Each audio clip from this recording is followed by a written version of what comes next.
Beta fundamental merupakan konsep yang dikembangkan oleh Kettler dan Scholz dari penelitian Ball and Brown dengan menyajikan perhitungan menggunakan beberapa variabel fundamental. Karena itulah nama beta ini merupakan beta fundamental.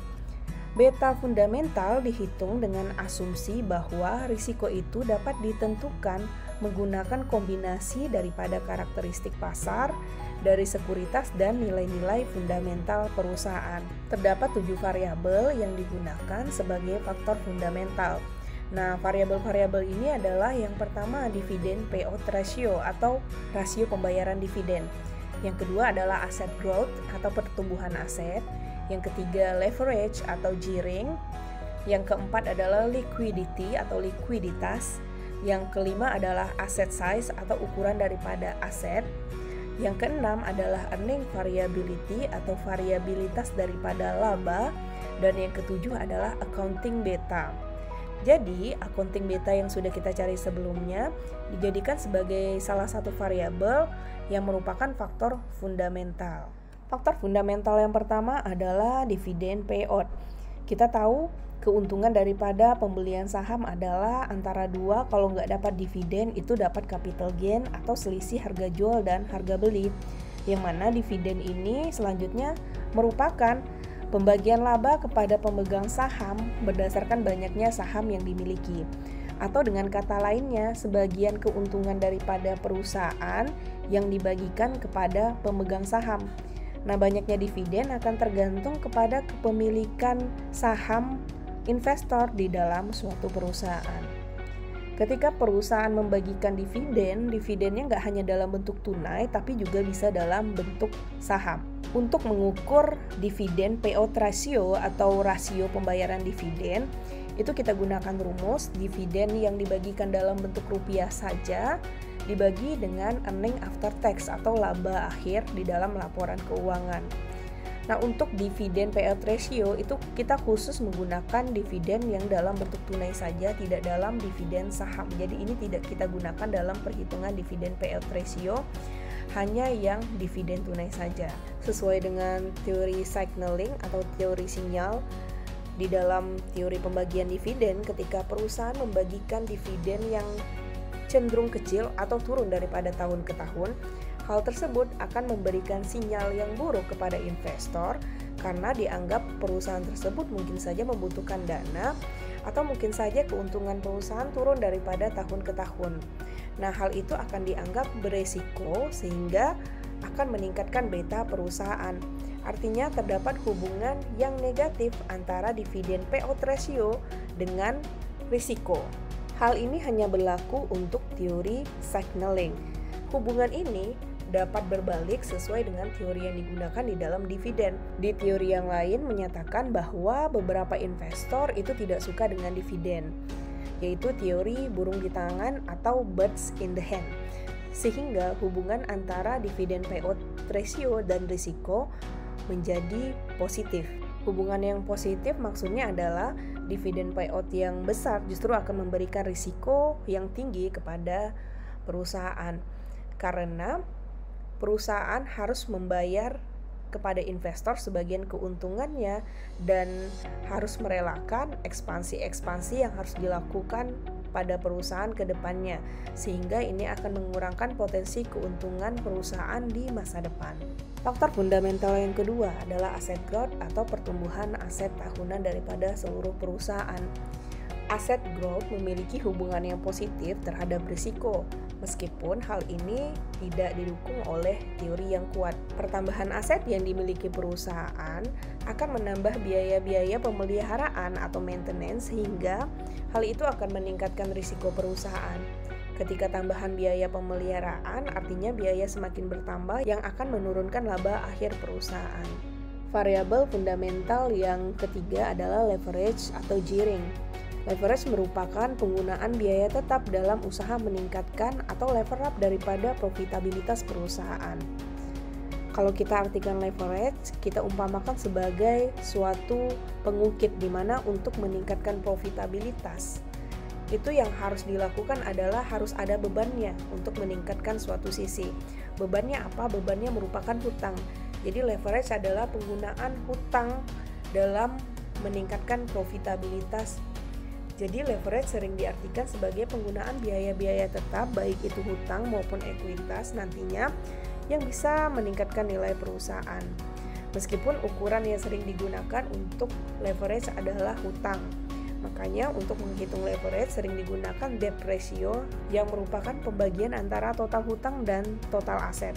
Semakin tinggi leverage yang dimiliki perusahaan, artinya perusahaan itu semakin berisiko.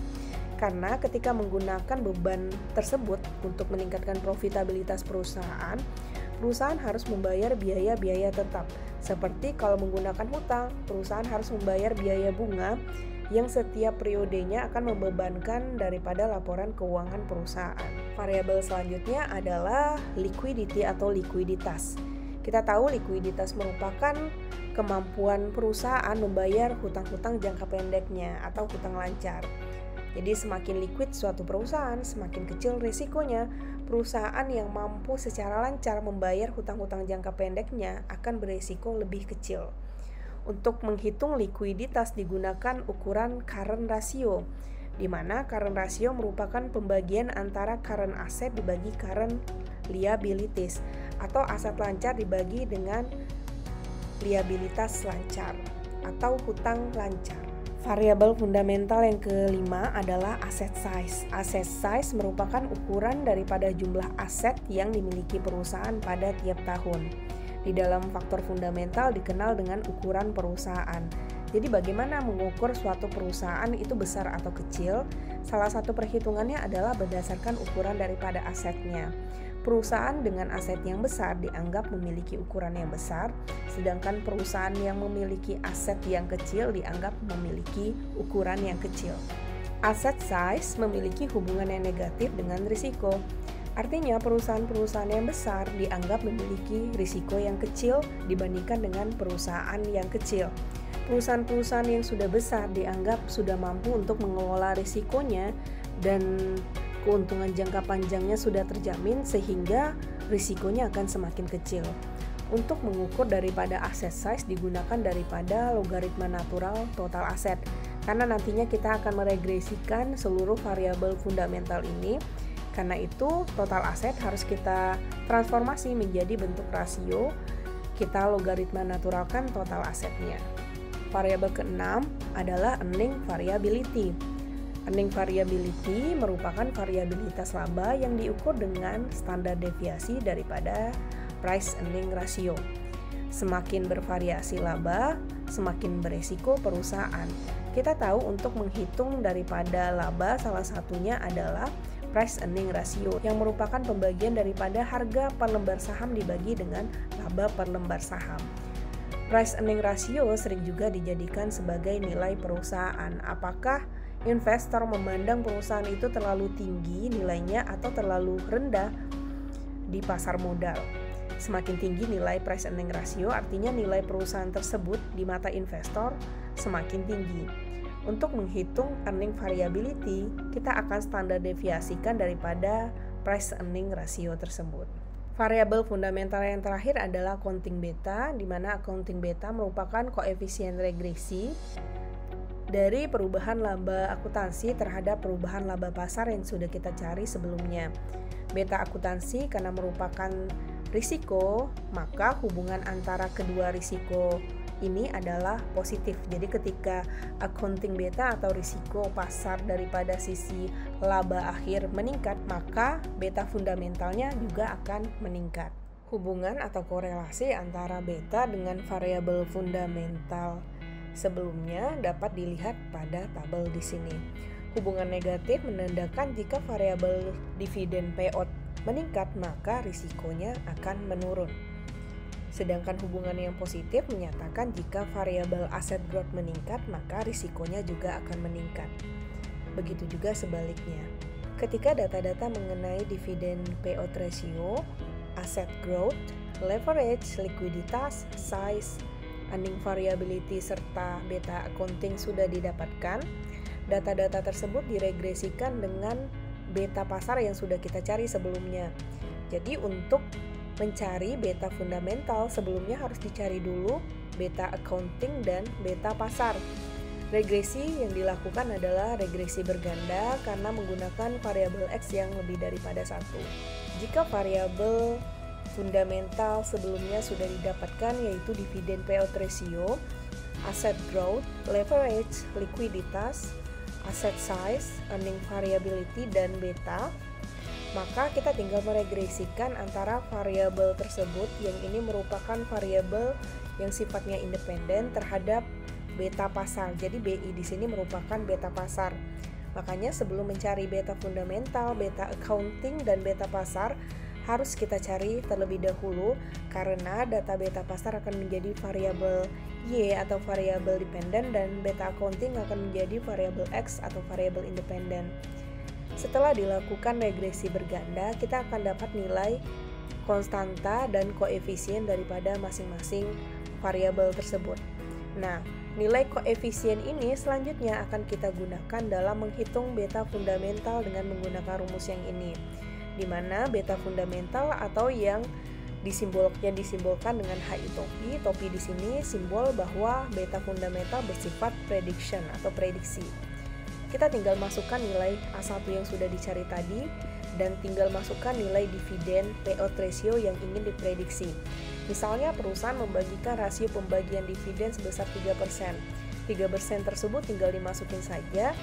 Kemudian nilai A2-nya kita pindahin ke sini dan kita tinggal masukin setiap variabel asset growth, leverage, likuiditas, size, earning variability, serta beta.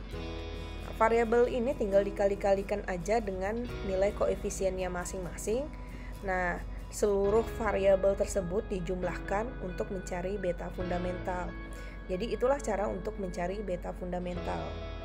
Selain mencari beta fundamental, kita juga bisa nantinya mencari beta portofolio, yang mana beta portofolio merupakan perkalian antara proporsi dana yang dimiliki terhadap beta saham suatu aset. Jadi ini sama seperti kita mencari return portofolio pada saham sebelumnya. Demikianlah penjelasan mengenai beta accounting dan beta fundamental. Saya tutup. Assalamualaikum warahmatullahi wabarakatuh.